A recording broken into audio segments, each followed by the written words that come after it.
I am here with Cameron Kasky. He is running for Congress in New York's 12th district as the DSA lefty candidate in the race. Welcome to Bad Faith Podcast. Thank you. I want to clarify for any DSA folks watching. I am not the DSA endorsed candidate. I am the DSA candidate. I am a member. I don't know if they're going to get involved with this race. They are very smartly taking Zohran's victory and saying, okay, how can we continue to build power up?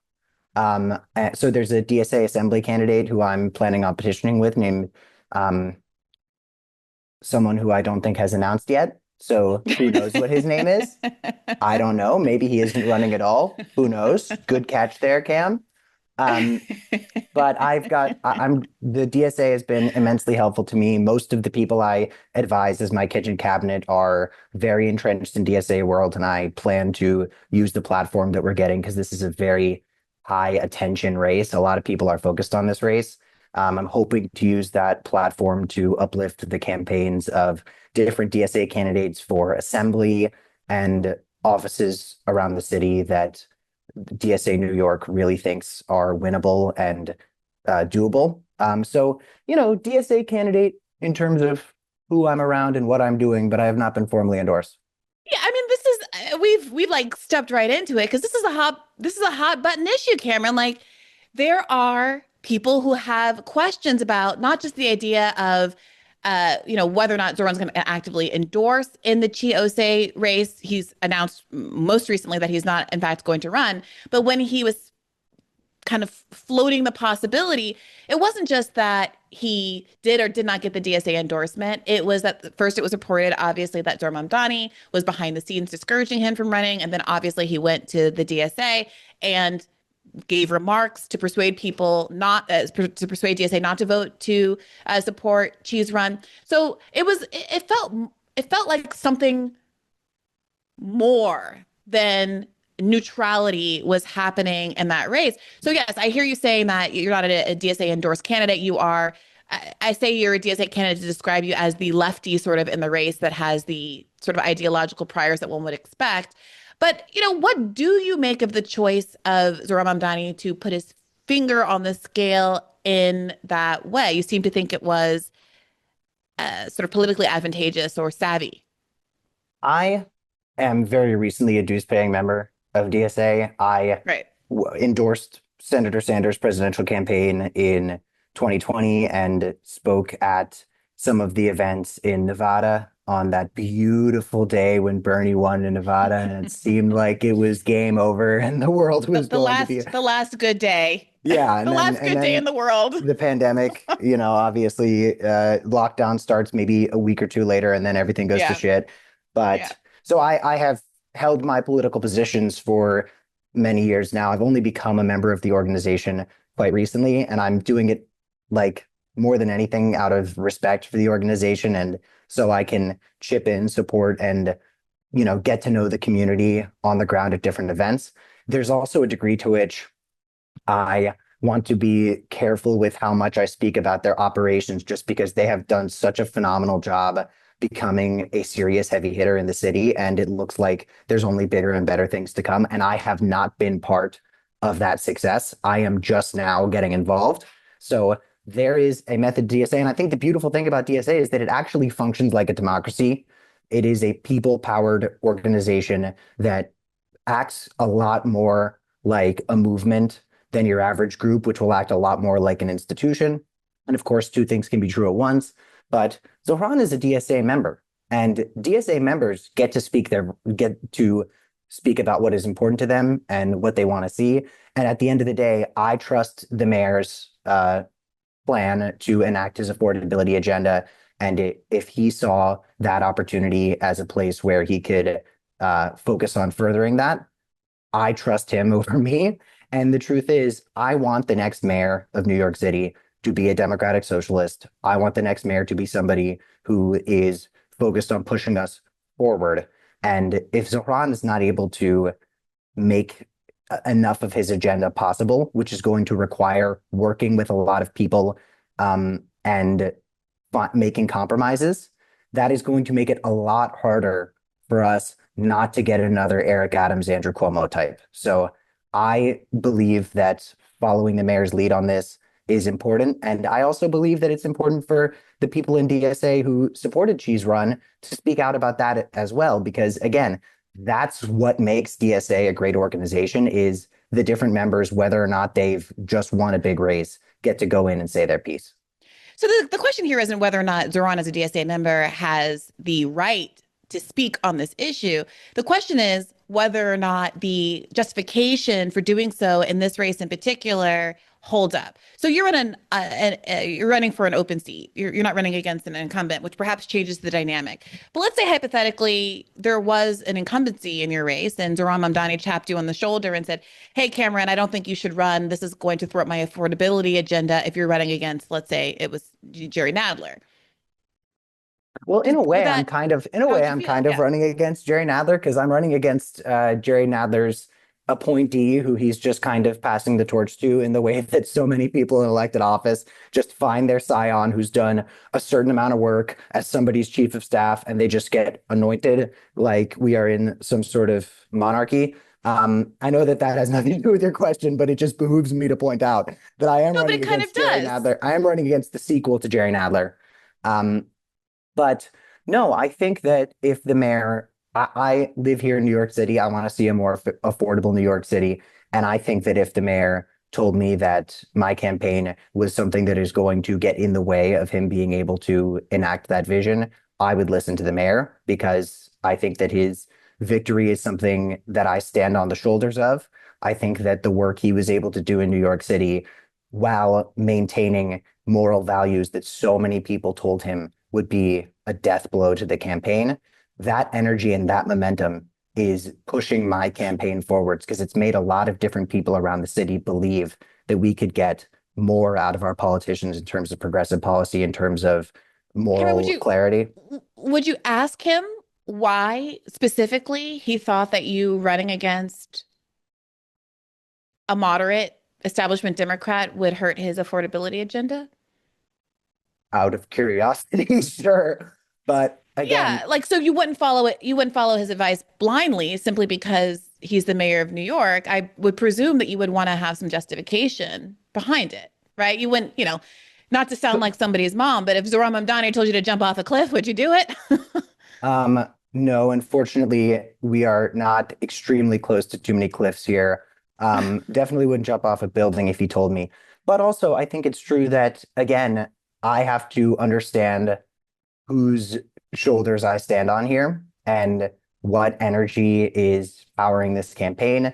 And I think that generally speaking, especially if he made it clear publicly that he did not want to see this type of campaign for me, I would not want to make it look like this movement, the what the DSA has been able to achieve in New York. I don't want to make it look like there is division. I want to make it look like there's unity. So I would totally ask why, but also I am a 25-year-old activist.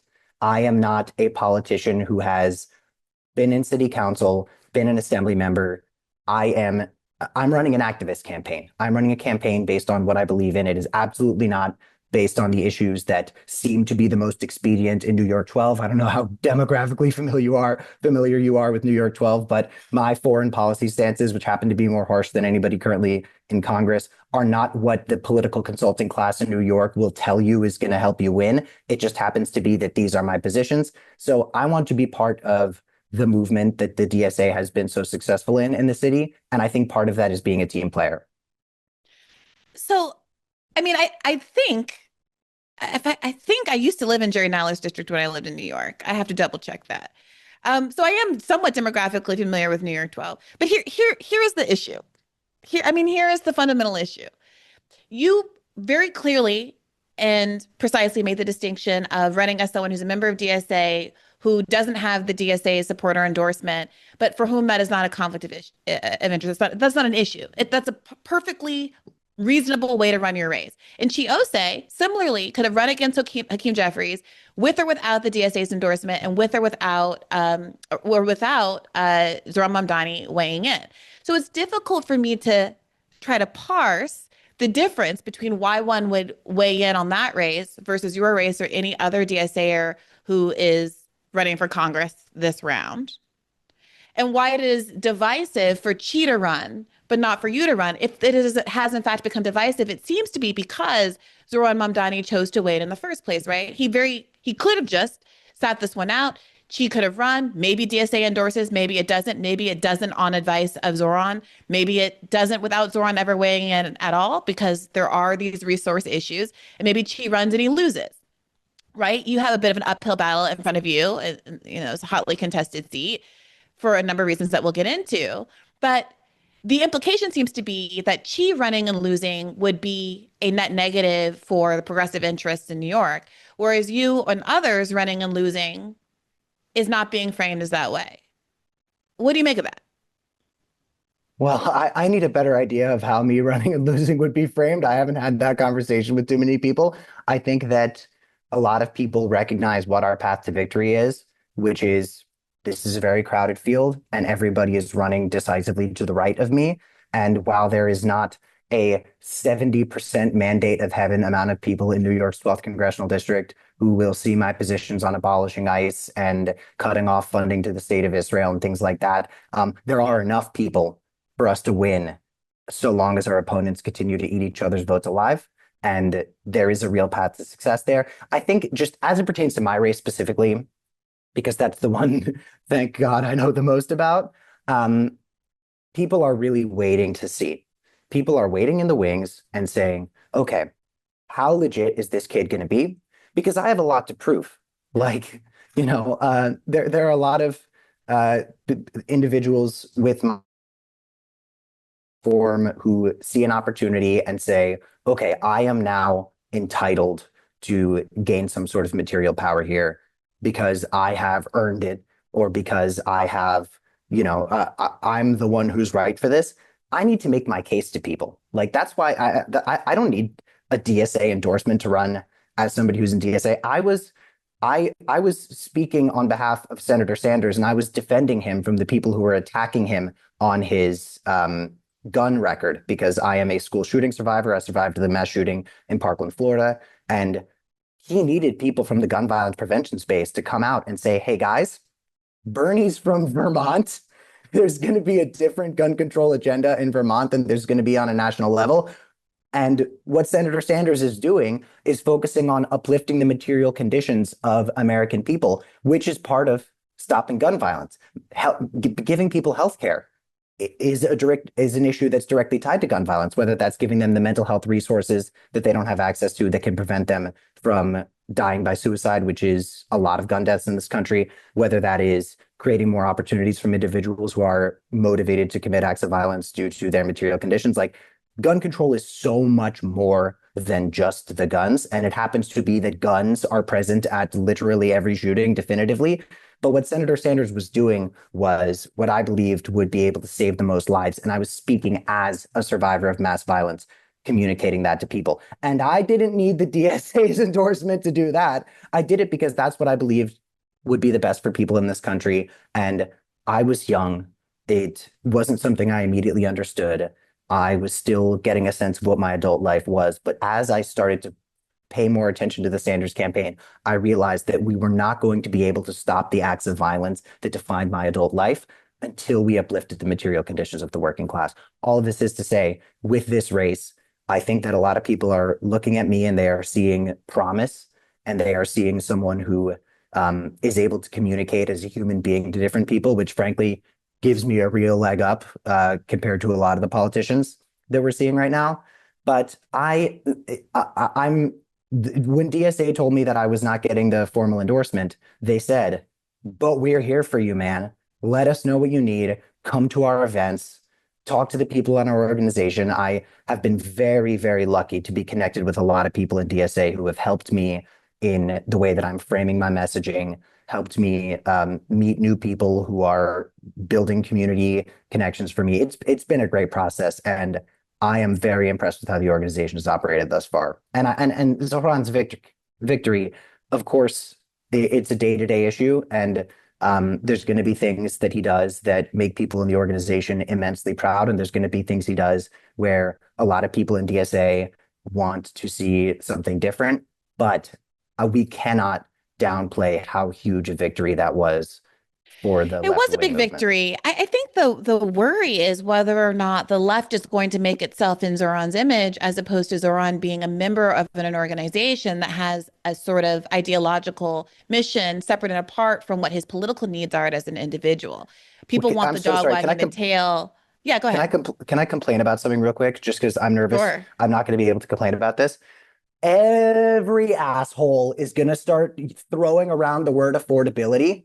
It's like how everyone was talking about fucking abundance during the mayoral race, and I was like, oh my God, if I have to see this fucking advertisement for Ezra Klein and Derek Thompson one more time, I'm gonna move to the North Pole. Like everyone was talking about abundance. Ooh, but it's like, and they were just conflating, you know, uh some things we should probably make more efficient in our government, to also saying, you know what, we should just build housing next to nuclear power plants. Like abundance just became this word that, similar to anti-Semitism, has just been stripped of its meaning by the media. And now affordability is going to be a word that a lot of fucking centrists are throwing around. Meanwhile, they're not advocating for Medicare for all, where a huge part of the affordability crisis right now is skyrocketing premiums. And I'm just so annoyed because it is, in fact, in my opinion, the primary message that people should take from Zohran's victory, that affordability is something to focus on. And you need to have the guts to tell people that it costs more to be a person now. And that is not just because of Donald Trump. That is because of our entire political system. That is because of the systems within the Democratic Party that have paved the way for somebody like Donald Trump. And I think that one of the primary things that was extremely hurtful to the Harris campaign was having to toe the line between saying, hey, we're going to do something bold and new. Don't ask us what, but we're going to do something bold and new. But also acting like people's lives were better than they were 4 years ago. Not throwing Joe Biden under the bus and saying this guy fucking sucks, but saying, no, guys, we're just going to build on this administration. It's like people's lives were fucking worse. And the Harris campaign was not telling people that. And Trump was telling people that. He was saying, it is more expensive to be a person now. Here's who's to blame. And a lot of politicians get blamed for certain things that are not really their fault. Jimmy Carter, a great American president, has gotten his name dragged through the mud on the stagflation that was happening while he was president.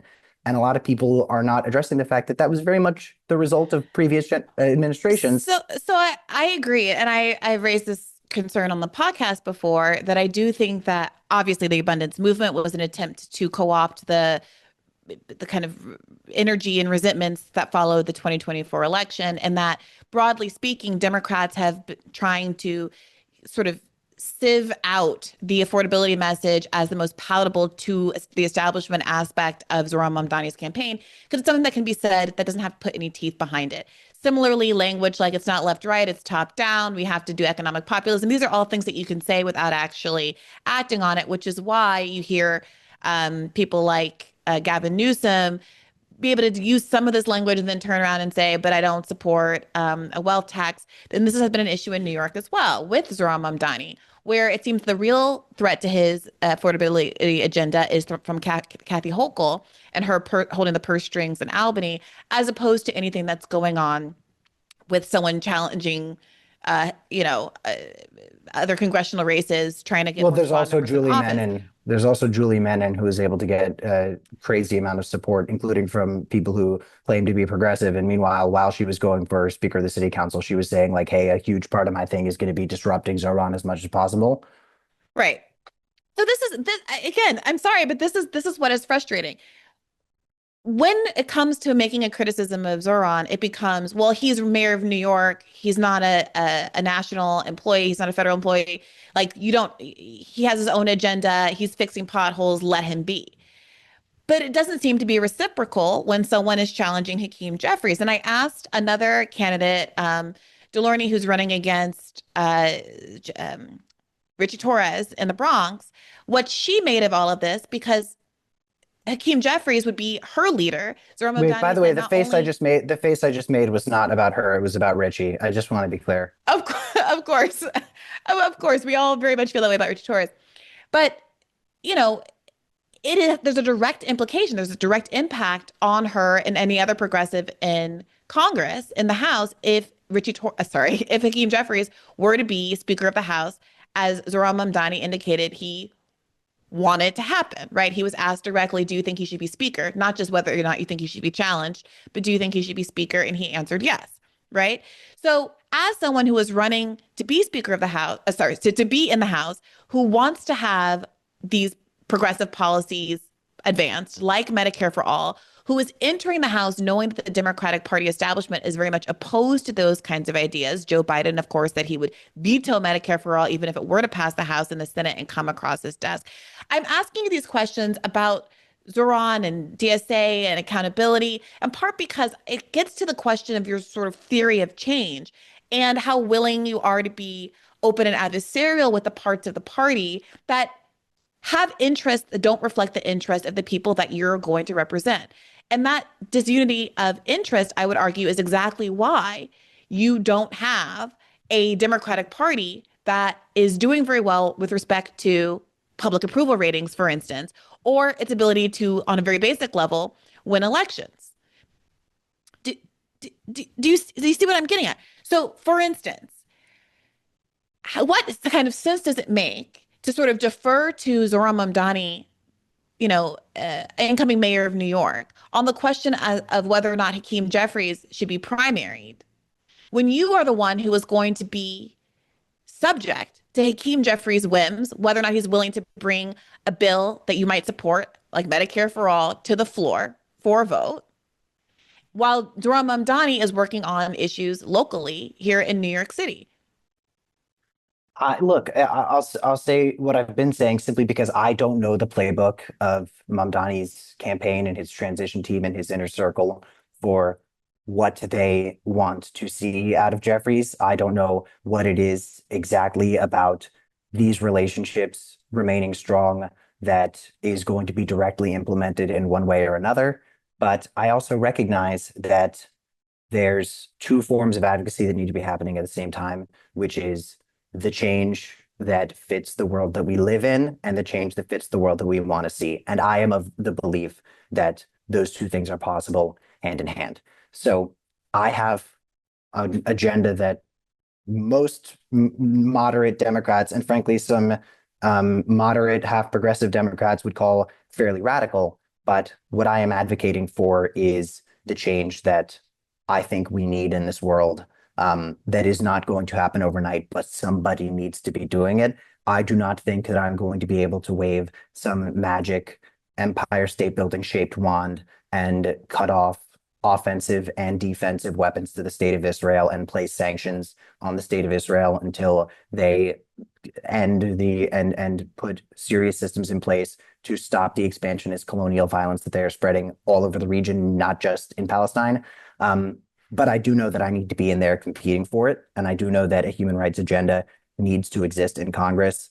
And given my identity and my background as a Jewish person, I think it is my moral responsibility to be doing so. And if people want to attack me as an anti-Semite for it, like, okay, you're welcome to make yourself look fucking stupid. But all this is to say, I will do what I can in the position that I am in to push for these things. And if I'm forced to make a decision that feels in one way or another like a concession, I am going to consult with the individuals around me. I'm going to choose very skilled and experienced, very left-wing people to help me make those choices. And that is how I'm going to proceed forward. I do not have a strong enough understanding of how to enact the local affordability agenda to speak with more than just a little confidence on what Zohran needs to do to see that through.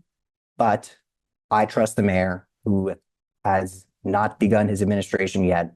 I trust many of the people on the transition team, and I look forward to seeing what's going to be able to happen because, again, anything that stands in the way, and there are already different things in place, I think Hochul can be moved on a bunch of things where it might seem more difficult just because she recognizes that Zohran is an exponentially more popular person than she is.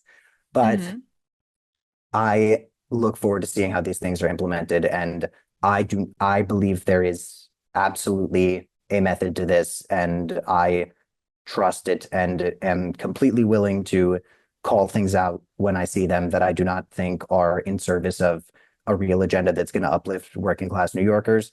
But also, I'm excited to see what comes next. All right, let's move on to some other topics that have been in the news. I mean, this one's a little bit related to what we were talking about because Jasmine Crockett has decided to run for Senate in Texas. There was some debate as to whether or not this was a smart move to move from the House to the Senate.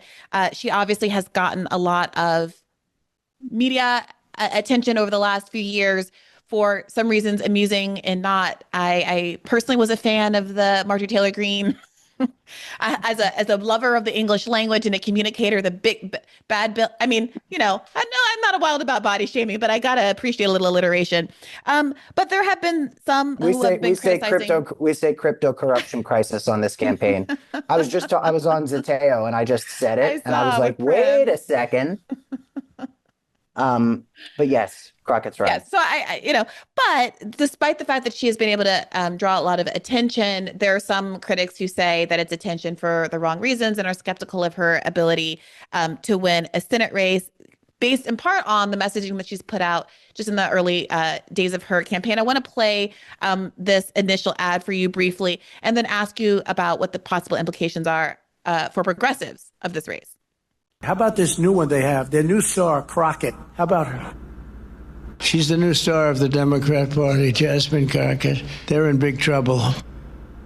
But you have this woman, Crockett. She's a very low IQ person. I watched her speak the other day. She's definitely a low IQ person. Crockett. Oh, man, oh, man. She's a very low IQ person. Somebody said the other day she's one of the leaders of the party. I said, you got to be kidding. Now they're going to rely on Crockett. Crockett's going to bring them back. So for people who are listening and not watching, that's just Trump's voice over sort of a close-up of Crockett, who slowly turns to the camera and sort of smiles at the end. And can I just say, as an LGBTQ plus individual, seriously, her hair and her lashes look so good that it behooves me to say slay. Like, we could talk about the politics of it for a second, but she ate with that. Hey, look, her beat aside, the beauty of her beat aside in that clip, the criticism has been that it is too focused on sort of Trump as opposed to what she could deliver for the people of Texas. And there's some skepticism that that particular message in Texas might not fly as well. And if, as some are projecting, she is not ultimately successful in this race, the fact that she is being characterized as a progressive leads some to believe that this is ultimately going to be used as a cudgel against the genuine left, against running progressive candidates in states like Texas that I think could have a successful affordability message a la Zohran. What do you make of that argument? And what do you think about the decision of her to sort of not just run, but run in this way? Three things. Number one, I would love to hear her foreign policy positions, especially given the way her foreign policy positions have looked in the past several years. I'm very interested to see that. That's the first question I'm going to ask about any politician we see right now, because while I think that there are a lot of different issues that are facing the people of Texas where whoever wins is going to need to go in and really compete, it is also important to recognize that the genocide in Gaza is something that we are financing right now. And as somebody who has learned a lot about the history of genocide, given my Jewish education growing up, I think that the first question I'm going to ask about anybody is, will you accept this? And will you take the necessary stances to end this? So that's number one.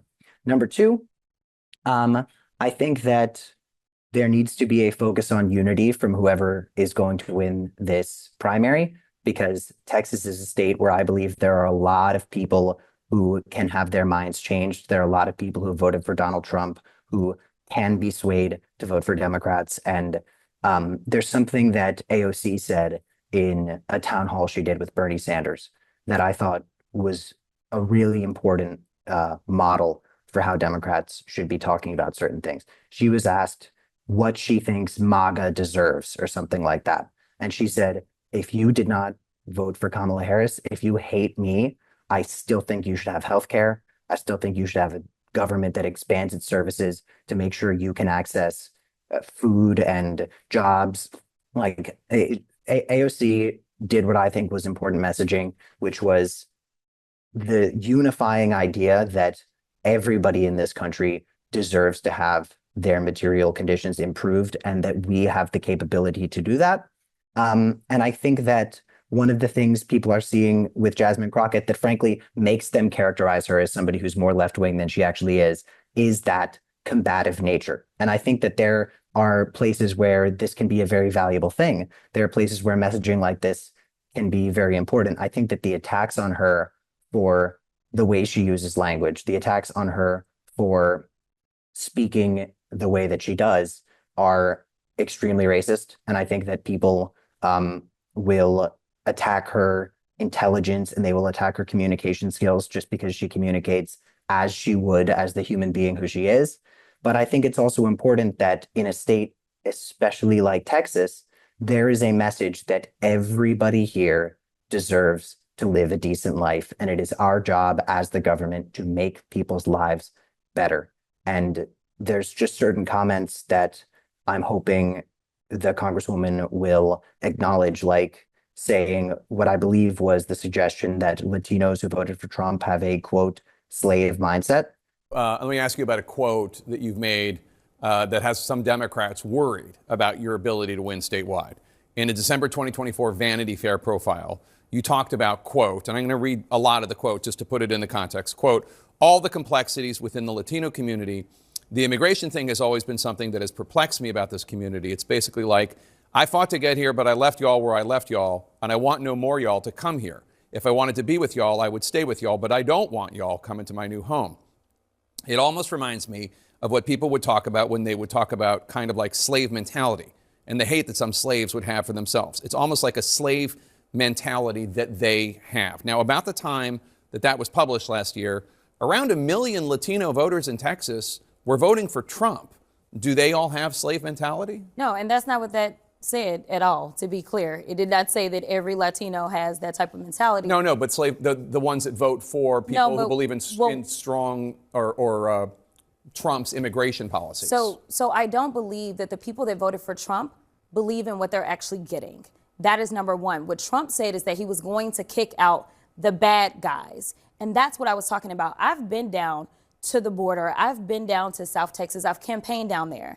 And so I am talking about exactly what was going on when I was down there on behalf of the Beto campaign. In fact, when he was running for governor, I was sent as a surrogate. And I said, talk to me about what is going on. Why is it that they believe that they can win Latinos down here? Like, I don't understand what's happening. And there were people that were saying that they had fought and they had done everything the right way, and that there were bad people that were coming that were doing it the wrong way. And so they were saying, no, we left. And I mean, when you think about people that are leaving asylum, they are leaving areas and situations that they feel like are harmful to them. So yes, they're like, no, I don't want to be in this dangerous situation. And that's what I meant. But at the same time, I knew what Trump meant, because Trump had a record. Trump had a record of locking up kids and putting them in cages. So I knew what Trump meant. And so that's why it wasn't making sense to me. I do not think that is going to be able to change minds. I think you're going to need to reach Latinos who voted for Trump to talk about these things.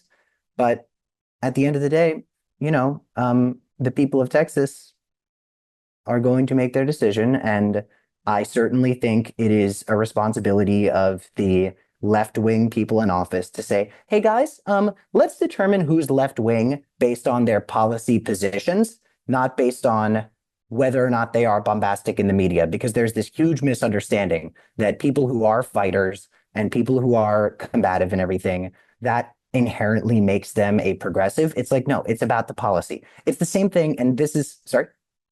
No, go ahead. Go ahead and finish your thought. This is a little off topic, but not for too long. It's the same thing that I see with young candidates. There are a lot of young candidates in this country that I've seen in all sorts of different races who frame youth as progressivism. They say that since I am young, that means I am the new progressive change.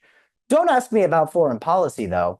Don't ask me about healthcare. Don't ask me what we should do about immigration. Yeah, that's how we ended up with Richie Torres in the first place. And I would argue also Mondaire Jones and some others. But to your point about Jasmine Crockett's foreign policy, I did see this clip going around in which she is speaking specifically to the question of Israel and being funded by the United States. Again, we might see an evolution on these issues a la Gavin Newsom now that it's politically expedient to not be speaking at APAC conferences and championing New York as the sixth borough, or Israel as the sixth borough of New York. But let's play a little bit of this clip so we can get a sense of what at least Jasmine Crockett has said in the past about Israel. Tired of us sending money to Israel. I understand.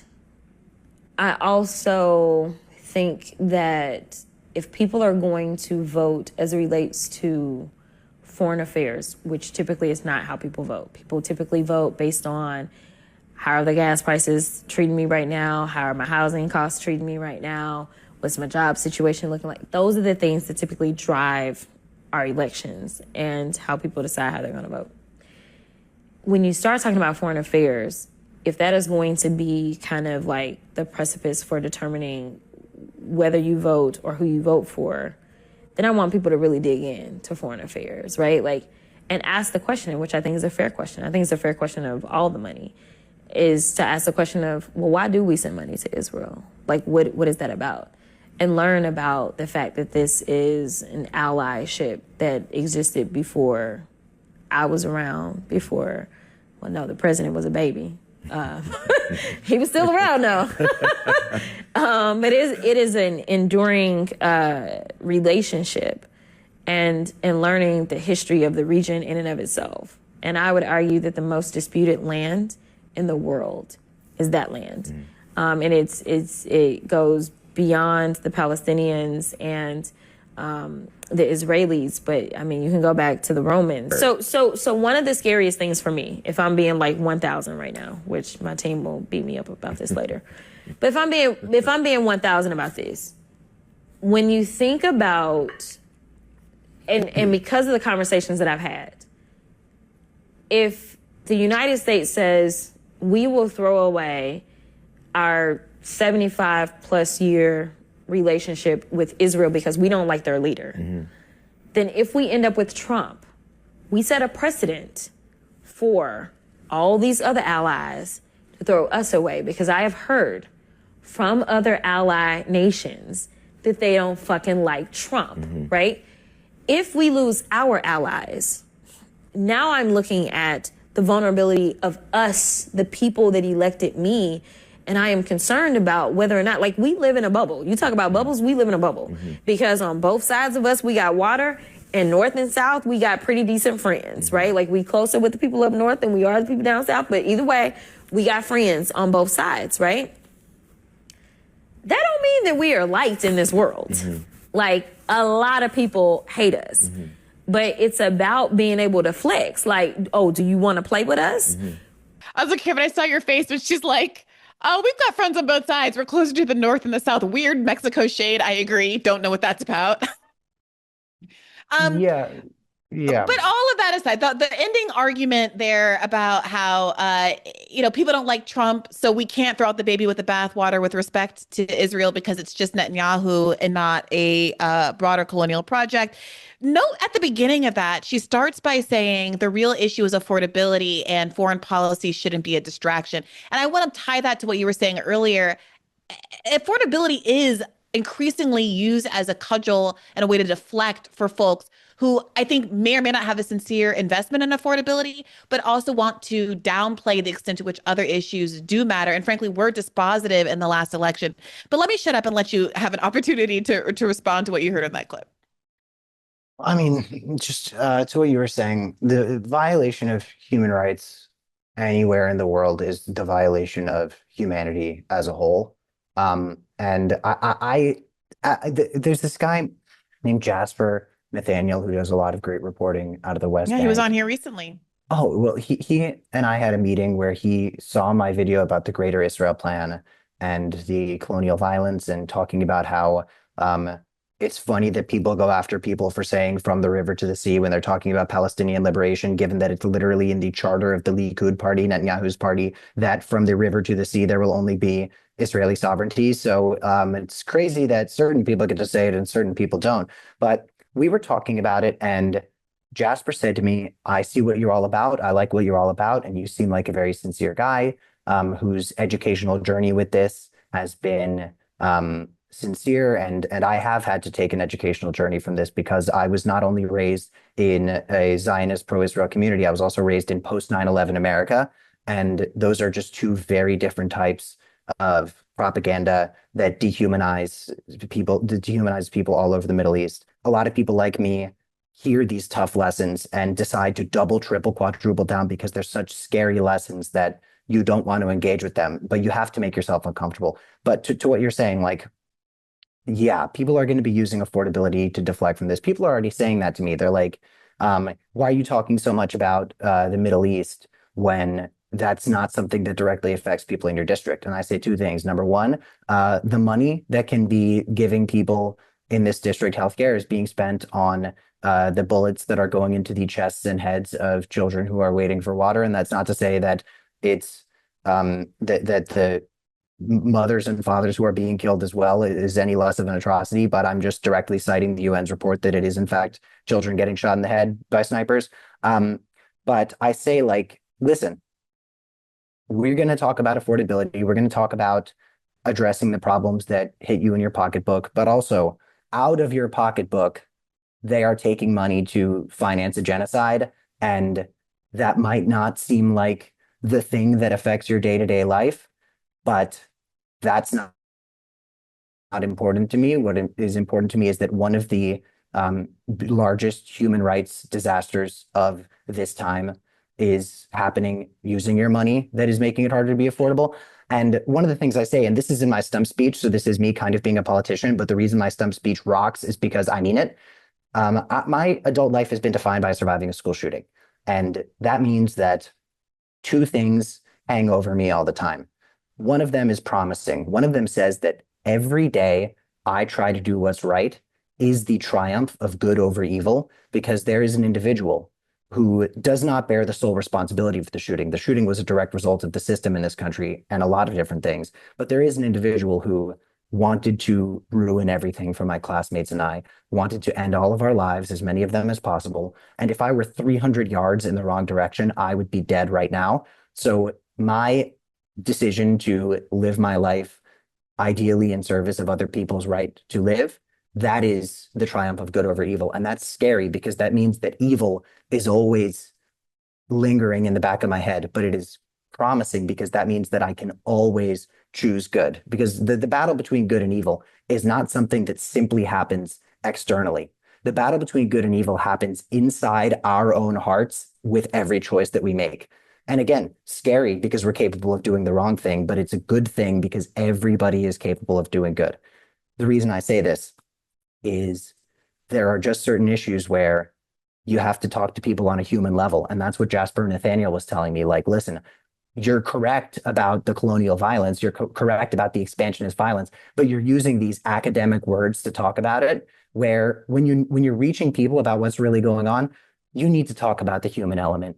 You need to talk about the human side of this and how these are people, because even the people who sympathize with Palestinians right now, there is a degree to which the media conditions us to see these individuals as numbers, not as human beings. I saw a documentary the other day called The Voice of Hind Rajab, which was one of the most painful things I've seen since the documentaries about the mass shooting that I survived, but it's an extremely necessary watch.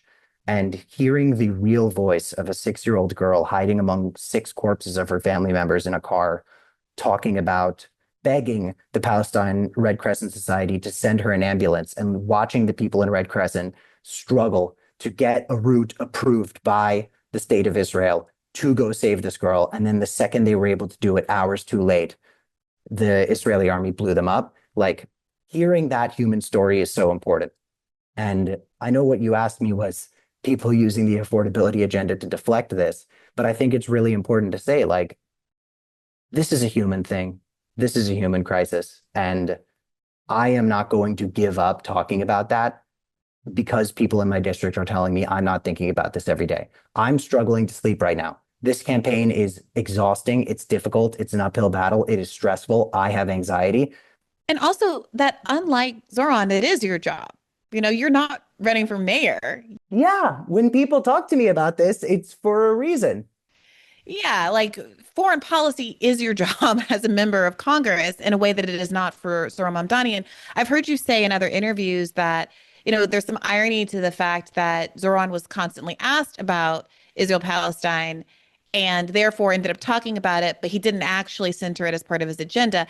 I agree with that, but I also do think it's true that his steadfastness on that issue is part of what propelled him to victory because people did, as you have described it, see it as a moral issue that reflected positively on his willingness to fight for his values and what he genuinely believed in, regardless of what the politics of the moment seemed to suggest was advantageous. And in fact, it was advantageous to be seen to be following your principles. I would argue that there's a upside down version of that happens with Trump, where even when people disagree with him, they see him saying unpopular things, and it seems to reflect the idea that he's saying what he believes, even if I don't agree with it and it's wrong. And My that friend, my friend, two friends to mention. One, I have a high school friend who identifies as a liberal Zionist and does not share Zohran's views on the state of Israel, who said, I voted for him because he took what to him is the principled position. And I do not believe that that is what Andrew Cuomo was doing. So even though we do not agree on this, I know that he means it. And that means more to me than anything else. Number two, my friend Snacks the Hip Hopper, who, if you ask him his name, that's what he'll say. His name is Salih, but to him, he's Snacks. So I try to respect that. I try to alive name him. But Snacks is from a Black community in Michigan. And I was talking to him about why he thinks a lot of Black voters in Michigan ended up swinging for Trump. And what he said was what so many people on the left are aware of, which was, to a lot of Black voters, the Democrats seem so smoke and mirrors and so slippery. And Trump was a wolf, but he wasn't in sheep's clothing. He was a wolf wearing a t-shirt that said, hey, everybody, I'm a wolf and I'm going to eat you. And to a lot of people, they said, look, if this guy is going to be a bully and a jackass, at least he's saying that's what he's going to do. Mind you, he's infinitely worse on everything than he said he would be, but generally is following the Project 2025 plan. But a lot of Democrats go in and make promises to marginalized and underserved communities. With the time we have left, we get to talk about Zoomer dudes, because I think that that's one of the things that with a lot of men in Gen Z was the Democratic Party felt entitled to that voting bloc and therefore did not go the extra mile to make the effort to bargain with people. They said, oh, they're young, they're in Gen Z, they're going to vote for us. But it's not quite as simple as that. And I also think that we were radicalized by social media algorithms in 2020 when we were all locked in our houses, but that's another conversation. But just basically what I'm saying is, like, to the Trump effect and to Zohran's sincerity, like, you cannot manufacture authenticity. You either are authentic or you aren't. And a lot of politicians who are trying to look more human are actually, the opposite is happening. The more human they try to look, the less human they come off. Yeah, so I do want to move on to Zoomer dudes, just to put a fine point on that. Like, Cameron, I think you were you're a very compelling speaker. I listened to a bunch of your interviews before talking to you today. I think that you are a great communicator. I think you're very charming and bubbly and funny and like really entertaining to listen to, and a really good advocate for left ideas. I really do. And whether or not, and I'm not trying to force you to commit Thank to you, this by the one way way. or the other. And I really do mean it. And whether or not you see this campaign as sort of like, I don't personally think that messaging campaigns are wrong and a bad thing. Some people disagree. I think that lefties should be running in every race precisely because electoral politics, for better or for worse, is what gets eyes on it. And it's negligent not to use races to advance the left's ideology and to foreground the extent to which establishment Dems are choosing to lose because they refuse to embrace populist ideas, like, for example, Medicare for all. So I'm not saying this because I'm so focused on winning per se. But if there's an understanding that we are fighting an uphill battle, and then a lot of these races, a lot of the lefties, a lot of us are going to lose, then the value to me seems obvious obviously in the messaging and in the commitment to principles, values, and morals that you've just described. And so when I bring up the Zohran of it all, when I praise him for having stuck the landing during the primary, and then raise questions about what's been happening since then, and some of the choices to kind of pre-endorse Hakeem Jeffries as he continues to malign and undermine Zohran Mamdani. Just today, there was a new one here. Let me read what it is. Well, there was also the fucking vote to condemn socialism. It's like, are you guys fucking serious? Yes. And those things happen within like 24 hours of each other. Zohran saying that Hakeem Jeffries should be Speaker of the House, and Hakeem Jeffries is voting to condemn socialism. As we're recording today, Leader Jeffries announces a new House Democratic Commission on AI and the Innovation Economy that David Dayen says he's put the most right-wing pro-business member of the caucus and the pro-big tech House member representing Silicon Valley on this commission. I mean, and again, Hakeem Jeffries is openly flouting the idea that he is going to undermine the interests of the left. And when you see Zohran doing this, when you see him appointing Jessica Tisch, when you see him backing off some of the language that he used before with respect to Palestine and policing, et cetera, I do think it's not just something I quote unquote disagree with. It eats at the power that he had because people believed in his ideological commitments and his consistency. And so I would say to anyone who is trying to recreate what he has done and build on what he has done, that becoming political about it and doing the triangulation that is so endemic to establishment Dems is the opposite of the takeaway. And to the extent that he's being pressured to make those moves, I would hope that others who are running, especially if it's going to be largely about messaging and communication as opposed to winning, really absorb the lesson that Zohran won without having to make those kinds of compromises instead of running cover for the extent that he is now making those kinds of compromises. And I'm not saying that you're doing that. I'm putting that out there to whoever wants to hear it. Totally. And take that in. Well, I don't want to diminish the importance of this conversation by bringing up Game of Thrones. But so please excuse me. Have you ever seen it? Of course. So there's the big jolly king in the beginning, Robert Baratheon. And the whole thing with Robert Baratheon, sorry if you're listening or watching and you don't know what this is, that's your fault. Get on your shit. But there's this thing about Robert Baratheon where the beginning of the story, the framing of the story is that Robert was a great conqueror, but a great conqueror does not make a great king. To be a king, you have to be a conciliator and you need to be somebody who is firm. And well, I mean, by the way, I am not an advocate for monarchy if anybody is watching this. But I'm like, where is this going? what I'm saying is one of the things that hurts, I'm going to shoehorn in fantasy references every time I can, okay? If you look at the books behind me, it's either dense historical nonfiction or high fantasy. Random thing for lefties, William O. Douglas swore my grandfather into the bar. Anyway, and William O. Douglas Who's William awesome. O. Douglas? He was like the bane of Wall Street during FDR times. He was like Lena Khan circa 100 years ago. But like, I don't know if there has been a cooler slugger against Wall Street than William O. Douglas. And he's awesome. I thought you were going to tell me he was a fantasy writer. I wasn't sure which side of that analogy. No, sorry. I was just thinking about my books are like about like Alan Dulles and Robert Moses and then like fairies. But anyway, what I'm saying is, I think one of the things that is used as a bludgeoning tool against the left is the concept that if this person wins, they are not going to be able to work with anybody else to get anything done. And I think that it is Zohran's responsibility for his agenda to signal to the people who he needs help from, who he needs support from, that he is going to work with them. And this is dicey territory, but let's be real here. I'm running as a person, not as a fucking politician, so let's get dicey. If Donald Trump wants to withhold billions of dollars of federal funds from New York City, he can. If Donald Trump wants to go out of his way to aggressively punish New York City for being blue, he can.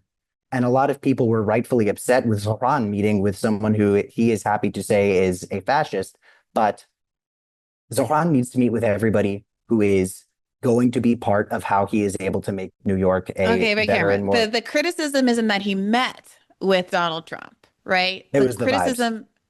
Well, it's not the vibes per se. The question is what concessions were made and were they appropriate in order to get the reception that he got? So if your understanding of the world is that, well, Trump is just running on charm and vibes, and if you go in there and smile to the guy, then all of his ideological opposition to you goes out the window, then this seems like a really good thing and it makes perfect sense to you. But if you have what I would argue is a little bit more of a mature understanding of the world, and you understand that there are reasons, substantive, structural reasons, economic, financial interests that underlie both Kathy Hochul's resistance to Zohran Mamdani and Donald Trump's resistance to Zohran Mamdani, then you have to ask the question, what materially has to change for them to soften on him? Basically, what does he have to give up? Right? Well, the So first thing that I think of is yeah. protecting immigrants in New York City. And Zohran has remained firm and clear that New York City is going to be rejecting ICE. And he released a video talking to people about their rights and telling them to know their rights, that a lot of people were, I mean, I don't think a lot of people, a certain vocal group of people said were against protecting immigrants. But I think that it was a very clear message of knowing your rights to stand up to this. So I don't know what concessions could have been made. What I know is that I don't want Donald Trump to withhold billions of dollars Let's of talk funds. about it because the housing rights left believes that largely the simpatico between he and Donald Trump was on the basis of zoning laws that would both allow private real estate to build and profit, while also allowing Zohran to build some affordable housing that advances his agenda. But the big chummy smile on Trump's face is basically about him looking at all the money that his ilk is able to earn in New York because of some latitude that's been granted there. I plan to do an episode about this, and I'm not going to pretend to be like the YIMBY expert here, but those are the kinds of things we're talking I'm going about. to need to listen to Kathy that episode. Hochul, please, me, I'm looking forward to it too. But the Kathy Hochul angle is another one. Kathy Hochul, as you pointed out earlier, she's been very vocal about I don't want to raise taxes on the rich. People are going to flee to Florida, yada yada. The same right Did you see wing that clip where someone was like malarkey. yelling tax the rich at her, and she was like, when you guys do that, that makes me want to do it less. Hear you, but I'm the type of person, the more you push me, the more I'm not going to do what you want. Okay? So little lesson to all of our friends out there, but hey, labor is in the house, right? Labor in the house. To the extent that Kathy Hochul is willing to play nice with Zohran, to the extent that Kathy Hochul wants to show up at Zohran's rally, to the extent that Kathy Hochul eventually endorses Zohran, is because Zohran has power. And you alluded to this power before. Kathy does want something. Kathy wants Democrats to win in midterms. Kathy wants to win re-election herself. Kathy wants to be able to fundraise money off of many of the people who support Zohran Mamdani. So she can't be openly antagonistic, at least until she gets what she wants. So that means Zohran has leverage in this moment. Zohran won't have leverage after midterms, after she's reelected, right? So it's not, I was nice to Kathy Hochul. It wasn't, I smiled and was polite to Kathy Hochul and I wished her a happy birthday.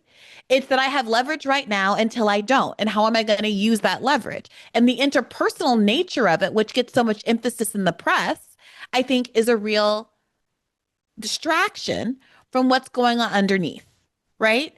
And so this idea that progressives aren't able to play nice with other people, well, we have conflicting interests because I understand that the rights and interests of tenants in New York are antithetical to the rights and interests of the landlord class. Well, then there's no amount that I can sit down and be nice to the landlord class that's not going to be at a direct cost to the interests of tenants. And I'm oversimplifying slightly here, but that is the lens through which I think some of the left is reading what's going on here and growing increasingly frustrated and skeptical with Zohran because he does have leverage to force them to come to the table. It's not the left that is causing discord. It is the establishment that causes discord with the left. And I am hesitant to buy into the framing that we have to perform playing nice because we are the problem. Do I think that he should court controversy for no reason at all? Of course not. Do I think that he should go in there and like just kind of give Trump a love tap on the back of his head and smack him like a like a cat Like they're on the same pawing a sports, glass of like water off a like they're table. on the same sports team. You're not if you and your buddies aren't slapping each other's asses, you're not playing sports. Sports is a game of men slapping each other on the ass, and that's something I'm working to protect in this country. Amen, brother. But you know what I'm saying here. I don't mean to belabor this point because I just went through this all with DeLorean, and I know that the audience is like, Brianna, like, okay, we get it. But Cameron, I want you to understand, like, I don't mean to be, that sounds patronizing, but I would just really I caution want me to anybody understand too. So I don't think that's patronizing at all. Help me understand. that it's don't buy into the right wing framing and understand that you're only going to get when you have the power to take it. Negotiations aren't about like, I flatter you and you flatter me. Negotiations are about, I have this thing that you want, whether it is votes, whether it is something substantive and material that I'm going to willing to give up to you. And that's what I'm going to leverage to get what I want. And I would argue that Zohran at this stage shouldn't be giving away so much materially, that he should be leveraging the fact that he has people power behind him, and Democrats need those people to like them to win elections and stay in power. And that to the extent that he is trading the material interests of his constituents away, that would be a problem. And when we look at what's going on with the Justice Tisch appointment and things like that, it's difficult for many of us to see how that is not an unforced concession. I just don't know what is and is not being conceded in certain regards. So yeah. I don't know what happened in the Trump meeting. There could have been an absolute kissing of the ring at the expense of countless New Yorkers. And it could have just been Trump loves a star and he loves somebody who pisses off the Democrats. And Trump thought it would be funny if he could troll Chuck Schumer by having a good meeting with somebody Chuck Schumer couldn't even have a good meeting with. So I just don't know. And I think that this is an important thing to keep an eye on closely. But it's just information that I don't have, and therefore it's hard for me to have much perspective. Fair enough, Cameron. I'll get off my soapbox. Let's talk about the boys. Let's hear it. Let's hear it for the boys. Okay, so I did an episode recently where we touched on the topic of the male loneliness. That was a reference to the song, right? Yes, 100%. Okay, sorry. Let's hear it for my baby. 100%. Yes, you had my teen sidekick on the show. Yeah, you guys are friends. I saw her in one of your videos, right? In one of your campaign videos. Oh yeah, we needed me talking to somebody, and she was there with us because I need to win the social media game, and if not win, I need to play it really well. And despite the fact that I am 25 years old, I really don't understand social media, and I needed somebody who spends more time on TikTok than they do breathing at my side. And this young woman, Ella Davey, who was on your show, I spoke to, and I was like, wow, she very much is on a similar trajectory to what I was. She's a teenager who is looking to get involved with on-the-ground organizing, and that was the situation that I was in. And then quickly it became, are you familiar with Little Orphan Annie? Of course. She became kind of Little Orphan Annie to me and has become my sidekick a la Batman and Robin, and she helps me understand. Does that make you Daddy Warbucks? No, I think Batman's a better analogy because I don't have the bucks. Of anybody in this race, I am the least war bucks of any of them, especially given that I am openly critical of people in Congress owning stock in weapons manufacturers that make not only the gun that was used at my high school, but also the guns that are being used to shoot innocent human beings in Gaza. So I guess given that Daddy Warbucks was literally a war profiteer, that's not a great analogy. I think Batman but Batman's a billionaire. Batman. Group of two people where one of them is older and, teaching the younger one all the lessons that he should have learned at that age. But the younger Harold one and Maude. I'm too zoomer to understand that reference. Okay. Don't worry about it. But yes, male loneliness epidemic. I have 12 minutes left and I want to spend all of them talking about this. So I would love your perspective. Let's go. Okay, so I got a lot of flack for not being sufficiently, I was characterized as not, Ella and I both, as being not caring enough about it. It was a confusing framing because the episode came about because of a study that showed a change in women's attitude, young women's attitude toward marriage. High school girls having like a 30% decline over the course of 30 years, or 20% decline over 30 years in their interest in marriage and kids, whereas high school boys' interest had stayed the same. And so the first time boys were more interested in marriage and kids than high school girls were. Another journalist had commented on that, saying something along the lines of, maybe we should, no surprise here. Someone should, ask the boys what's going on, or, the implication was that something the boys had done that was causing girls to not want to be with them. And my former colleague at The Intercept, Ryan Grimm, and a lot of other men characterized that statement as bigotry against boys. And when I brought Ella on to have this conversation about what the girls were responding to among their classmates, and she raised specific instances of boys at her school using her classmates' email addresses to sign up for Pornhub accounts, and attaching very sexist and racist names to those accounts, that conversation didn't seem to be of any interest. What was going on with the girls seemed to be of no interest. And even talking about the women, this is my characterization of the response to the episode, obviously, but it's my show, so I get to characterize it. Seemed to be that even talking about for anybody just listening, I'm poetry snapping. Thank you. Trying to do it into the mic. Yeah, it was like, it felt like anytime you wanted to talk about how girls were being harmed, it was somehow misandry. And if you wanted to talk about the fact that girls were withdrawing from caring about heterosexual relationships and wanting to be with men because of the way men were behaving toward women and sexism, et cetera, that was also misandry. And there seemed to be this circular conversation where the demand seemed to be that women were responsible for the male loneliness crisis. Cameron making boohoo eyes. Yeah, like and it's like, I can sit here and say I don't want anyone to suffer. I'm a humanist, including men, but it is difficult for me to understand what a woman's role is supposed to be in curing this issue when they are still actively being harmed by men in the moment. Yeah, I would say a woman's role right now in Tell me what a woman's role is to be looking out for each other.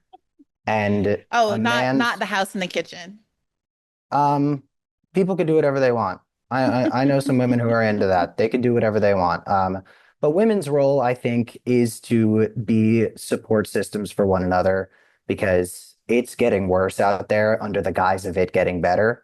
And I think that my generation was in many ways radicalized against women because of the way that the 2016 iteration of Me Too framed the way we look at gender relations in high school. I mean, of course, Me Too started with a Black woman finding it in 2007, but white Me Too in 2016 made a lot of guys like me.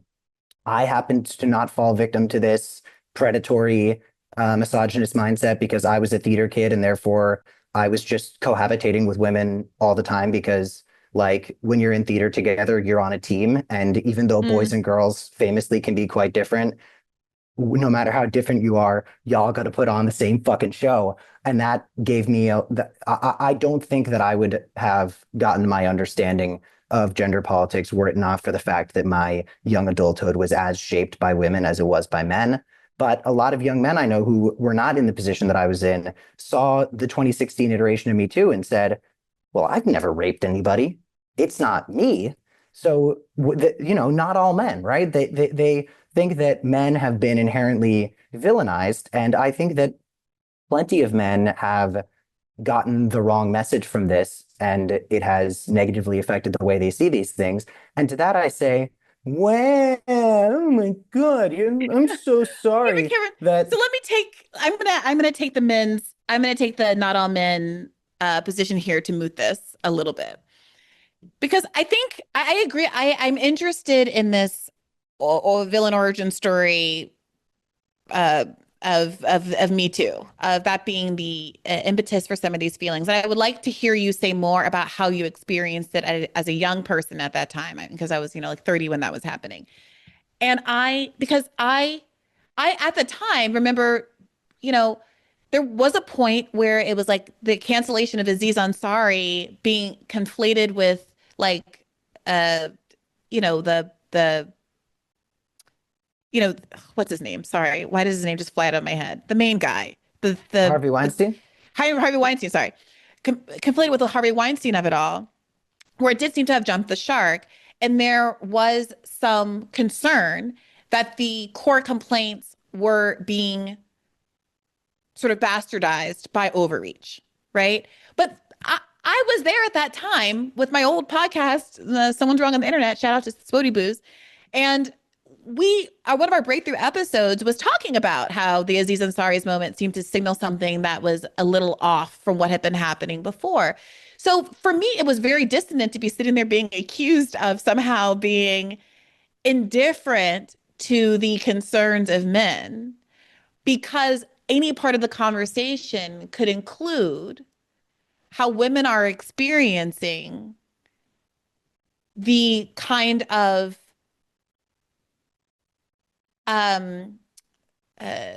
patriarchal attitudes that fundamentally are hurting men as well. Okay, right? I'm going to speed round a couple points, and we should just do another episode sometime about this because I could speak at length about this.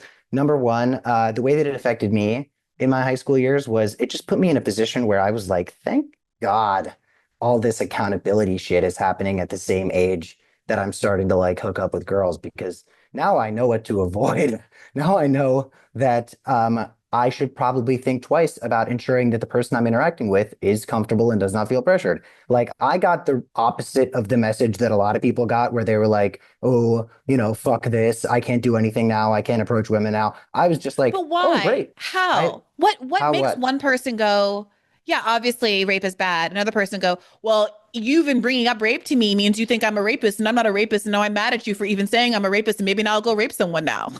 Well, it was the fact that I had a lot of women in my life, and I got to hear their own personal stories about how they experienced these things. And look, to the Aziz Ansari thing, it's like, I think that from what I understand of the situation, which is very limited, it was what you said, which is this a realization of this that was working in the wrong direction and was negative ultimately for the movement that is focused on accountability. But I also think that the amount of situations where there has been a overcorrection versus the amount of situations where there has been no accountability at all is not close at all. I agree. There have been other Aziz Ansaris who have perhaps seen the side of this that is not necessarily in line with the truth of the matter. But the amount of people who have seen something like that versus the amount of people who have never been fucking held accountable, including people of whom there are public stories whose careers are still completely intact and who are still being defended by people on the internet of any gender identity. It's not even close. It's the same thing with false allegations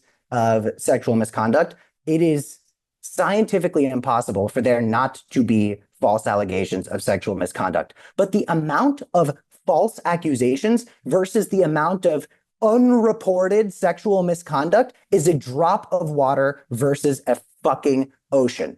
So I think that it's important for us to identify these things the way they are and frame the conversations around it. But listen, I started by talking about a woman's role, which is to support other women and people of any gender identity who feel as though their safety and prosperity and health might potentially be attacked or victimized by a man. I think that that is the position of women here. I think the position of men here is to fucking hold each other accountable. The male loneliness epidemic is not a woman's responsibility to fix. The male loneliness epidemic is about men building support systems with each other that have room for masculinity. Do not demonize masculinity, but also make sure we are not conflating masculinity with cruelty, because masculinity, as we understand it in this country, or I would rather say misunderstand in this country, is about how much damage you can deal out and how many hits you can take. It's not about your ability to uplift others. And what I always say is that power is not in what you can take away from people. Power is in what you can give to people.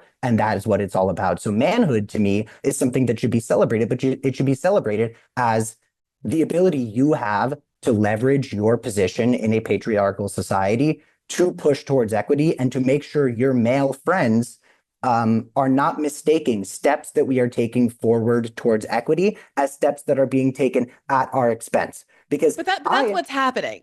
That's exactly. I know that's what's happening, but it's our responsibility to correct that with each other. It is, men need to talk to other men. Men do not talk about feelings with other men. Men do not talk about. They're talking to Nick Fuentes. And so the question is, why is Nick Fuentes, do you think, attracting so much support as an age peer of Nick? He is exploiting the grievances of young men who have been programmed by not only the structure of our society, but also the internet algorithms that want to isolate us, to believe that it is everybody's fault except for that of the billionaires and the system in this country, that we are not getting what we want out of life. They want us to think that the fact that we don't have a decent job is because of women and minorities. They want us to think that Me Too makes it so we can't approach people. I have to go in a minute, but let me just say one thing to any young men watching this. I don't kiss somebody without asking first, because I have a lot of female friends who will say, he asked if he could kiss me. That's so gallant and charming. I was so moved. And I have female friends who would say, he asked if he could kiss me. It gave me the ick. Isn't that embarrassing? Here's the difference.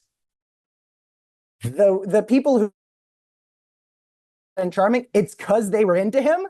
And the people who said it gave them the ick, they already had the ick.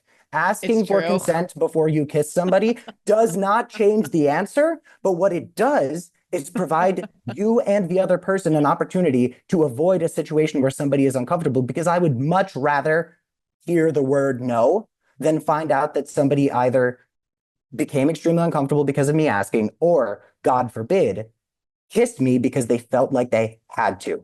I like to approach my relationships with people of other genders from an equitable perspective, where I am addressing and acknowledging and correcting for what I believe is the misogyny that exists within all of us, especially men.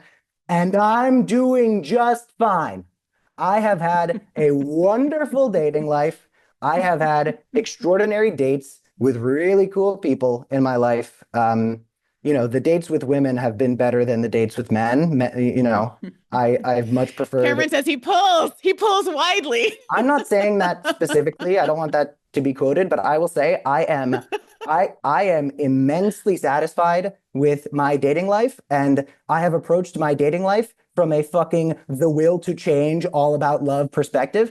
And it turns out that's fine. And it actually makes people feel more comfortable and want to spend time with you, because they recognize that you are not somebody who's a fucking freak. And a lot of guys in our generation are fucking freaks. And unfortunately, I have a meeting. But let's talk about this at further length soon. Okay, come back. I do a Valentine's dating episode every year. I want you back for it, Cameron. We're going to have a panel. Absolutely do the dating You'd be episode. Perfect. Thank you so much for spending so much time with us today. Thanks do you want to for shout out having me. your website or anything before you go? Yes, please donate if you can to www.kaskyforcongress.com. It is not only important that we take New York's 12th congressional district for the Democratic Socialist movement and to hold the state of Israel accountable. It would also be fucking funny if we won, and it's very possible. And I think that the Israel lobby saw Zohran's victory as a real blow to their influence, because there's more Jewish people in New York than any other city in this world. And if a brown Muslim man who says he's going to arrest Netanyahu is going to win in this city, then what influence do they really have?